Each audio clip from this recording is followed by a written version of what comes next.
কবি শঙ্খ ঘোষের একলা কবিতা। আমি যখন একলা থাকি তখন কি আর একলা থাকি? জানো, তখন সঙ্গে থাকে কারা? থাকে সবুজ গাছপালা, আর তার ভিতরে চলে যাওয়া পথ থাকে।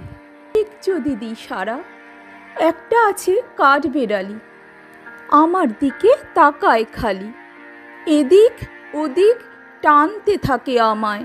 যেই না তাকে ধরতে যাব, ভুলিয়ে দেয় সব হিসাবও, ছুট দেয়। আর কেই বা তখন থামায়? সেই ছুটে ছুট লাগাই জোরে, এই মাটিতে এই পাথরে কদ্দূরে কেউ জানতে পারে না তা। মস্ত আশীর্বাদের মতো মাথার উপর ইতস্তত, গাছের থেকে ঝরতে থাকে পাতা। তখন আমি একলা তো নই, থাকে না আর দুঃখ কোনোই।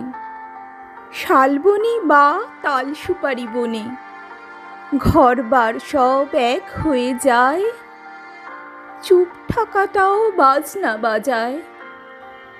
তখন আমার একলা মনের কোণে